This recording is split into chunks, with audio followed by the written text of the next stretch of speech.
Hi, my name is Mike Thomas, President of Kiwi India Motorcycle Company. What I want to do here is demonstrate ignition timing of your Indian V-twin.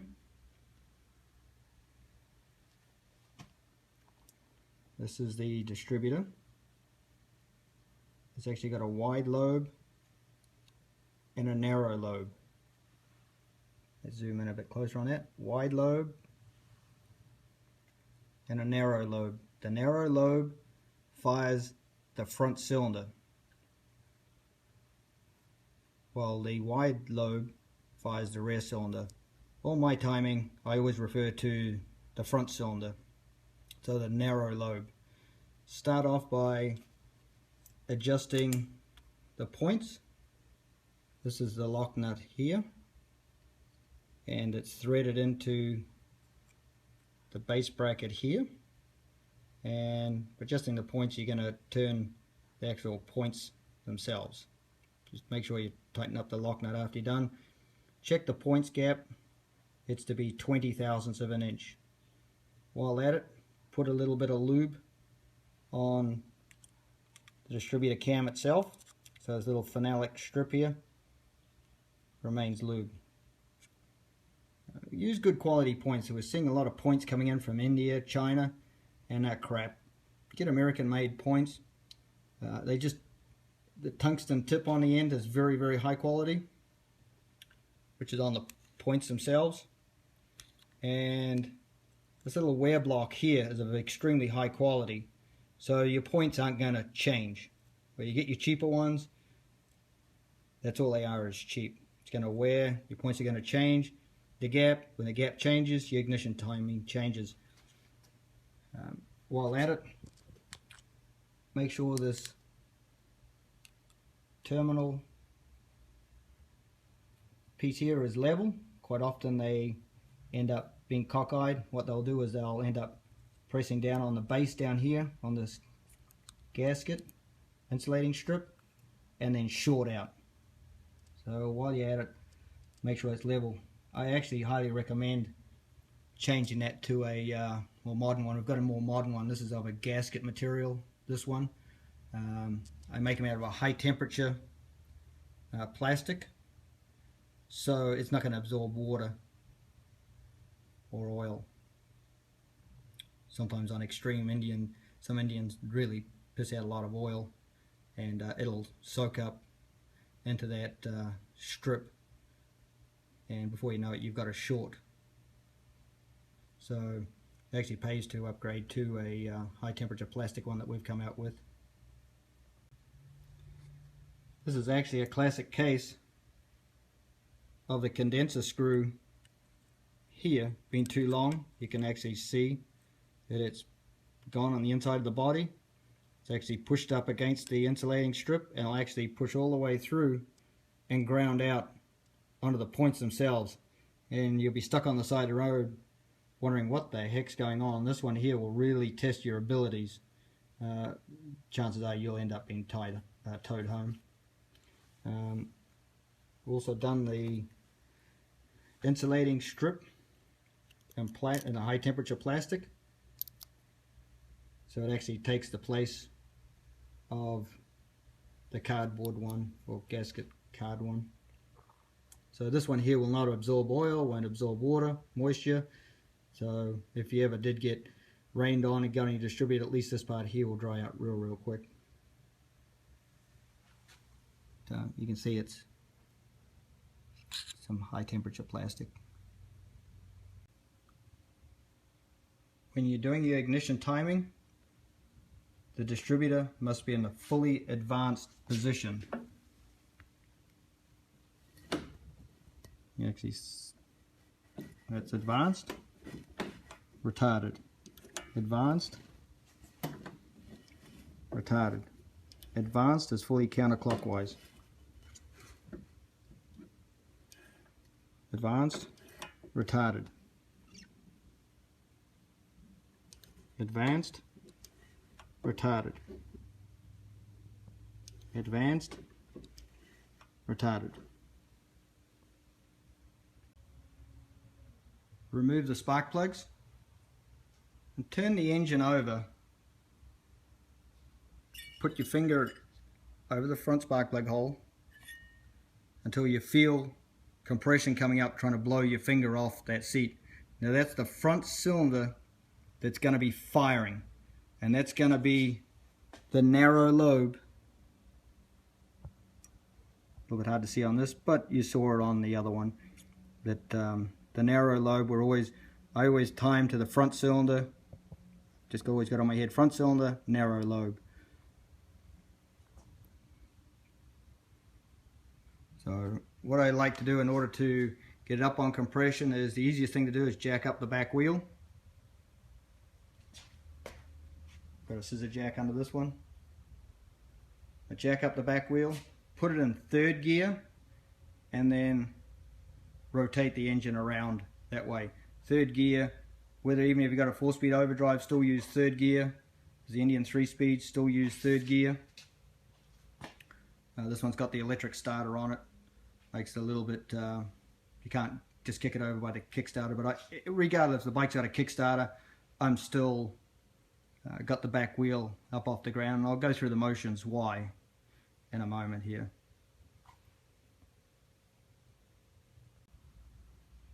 With the back wheel up off the ground and in third gear, I'm able to bump the engine over like so. This just sort of bumps the engine over very slowly. If we come over here to the timing hole, the first mark that comes in, this is our new Kiwi flywheels, but regardless if it's Indian or the Indian mark is a $sign, and the reason being is Indian always said that your timing was right on the money. But regardless if you got two timing marks there or two marks on the flywheel and you're going, well, which one is it? It's always the first one in rotation of the flywheel. So flywheel rotates this one, and there'll be a second one, which we're not going to get into, but it's always the first one is you're firing. It always fires before top dead center. The second one is top dead center. So we're firing before top dead center, therefore it is the first one that comes into the window. On 74-inch engines, I found the timing mark in the center of the hole. 80s and 84s seem to run better at the start of the hole, and that's contrary to what Indian will tell you, but that's what our real world testing has proven, and maybe it's something to do with today's fuels. I can't tell you on that, but all the dyno testing we've done, that it actually is spot on when it's to the front side. So 74 inches are going to be here in the center of the hole. 80 and 84 is going to be right at the front end of the hole, so the front end being the leftmost side. This is an original flywheel. Be able to show you an example of the original timing mark. Actually see, got the $sign and the plus sign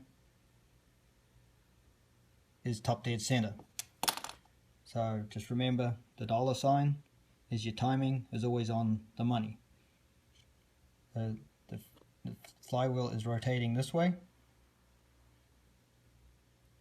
So the first mark that's going to come into view is going to be always the ignition timing mark, which is the $sign, or if there's no $sign, don't get panicky. There's going to be two marks on there.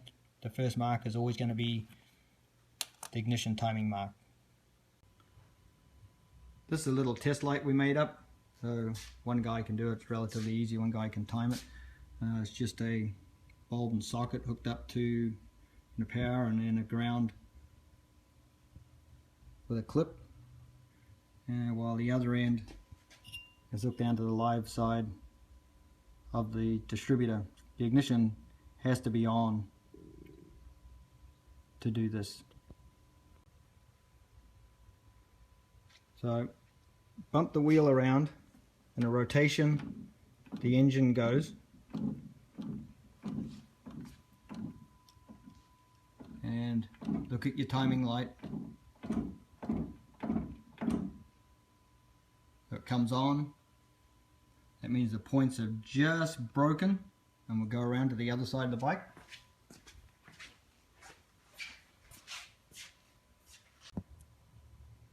And the timing mark, since this is an 84-inch engine, it's right at the front end of the hole, and it's spot on. This can take quite a few times going backwards and forwards to get the timing right, but undo this screw here, and then you can rotate this body forward and aft in order to advance and retard it to get your timing where it needs to be.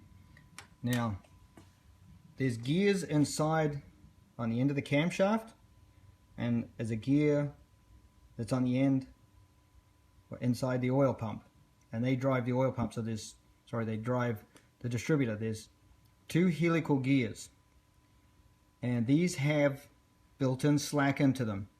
So if you got to turn the engine backwards, turn it back a lot, and then do that in the rotation the engine is running. Because if you try and, oh okay, I'm just going to turn it back a little bit with the back wheel, there's that much slop in the gears that's actually, your timing is going to be miles off.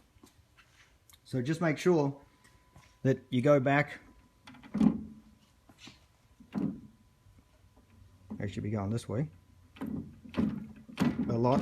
Bring the timing mark way before where it's supposed to be. You see our light is off, and just actually we'll go back to the back wheel, because this is the way we're going to bump it. This is the way that wheel is going.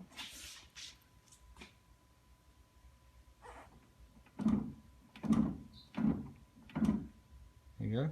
And if you go to the other side, when you're right, that timing mark will be where it needs to be. So it's really important that you just don't turn it back a little bit, you turn it back a lot and bring it all the way back to take out all the slop in the system. I'll give you a little example of doing it the wrong way, of just turning the motor back a little bit, and it'll still be, this is where the slop will still be in the system. So you'll see that light go out here momentarily. Okay, so we'll go around to the other side of the bike, and we'll check out where the timing mark is.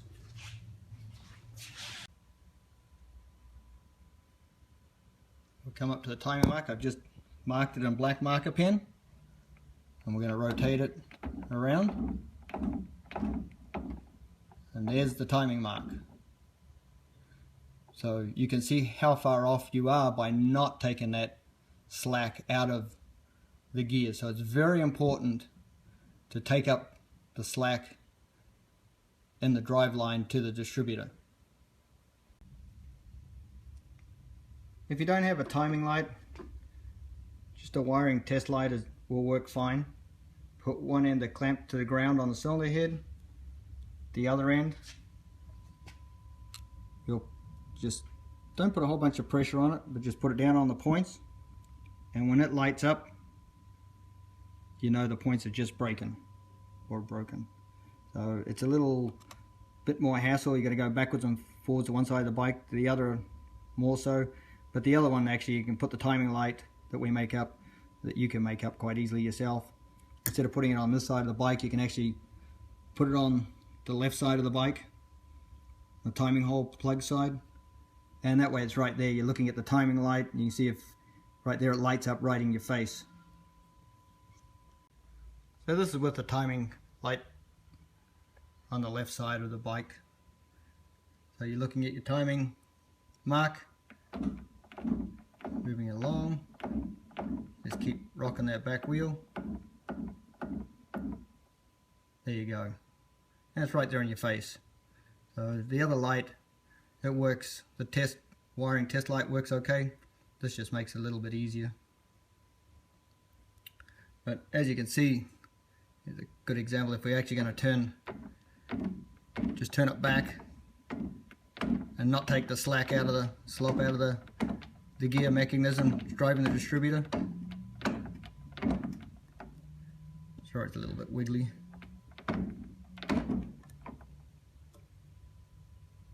You can see how far off it is, and bring it around. Beautiful. But I'm going to turn it backwards and you'll see how long that the timing can be off before it. There you go. So just remember, when you're doing your timing, it's the rotation of your wheel is this way, and bring it up. It's going to take all the slack out of the system. Just kick it around. Just don't go backwards and forwards like this, because if you're going backwards, you're kicking all the slop back into the system, and you're just bumping it around gently. And you can actually see timing mark. There you go. Now you're an expert. Before replacing the inspection plug or timing hole plug, put this product, it's Loctite 567. It's a pasty Teflon. Don't be using thread tape, that's old school, plus the stuff can get, you know, into the engine. With this Loctite 567, you can put it on oily surfaces and it seals them up beautifully. We swear by this stuff. We've used it for donkey's years. It's just really, really good stuff. So you don't need a big can like this, but just you can get some little tubes of it and keep it in your toolkit. Keep it at home. You'll have a lot of uses for it, even your sprinkler lines if you want to. This is an example of a oil pump that has not been correctly timed to the engine. You'll actually see at the fully advanced position, the distributor cap nipple runs into the shifter rod. So it's very important to have the oil pump correctly timed to the engine. I hope this helps you out on timing your Indian V-twin. This is a great book to have. It's a book I wrote some years ago. It's a completely new rider's instruction book. I've updated everything. It's 80 pages of really, really good material, from wiring diagrams to engine serial numbers. A lot of how-tos. If you break down on the side of the road, it's designed to fit inside your toolbox. It's got carburetor tuning, points adjusting, timing, tappet adjusting, how to adjust your headlight. It's just full of a lot of great material, especially on how to adjust your carburetor. It's really important, these things, that I guess that'll be another upcoming video, how to adjust your carburetor. It's real easy to either run these things too lean or too rich. Too lean, you'll take out a motor real quick. Too rich, you'll take it out over a period of time. So we'll get into that. Oil filters, but it's a lot of very, very good information there for you.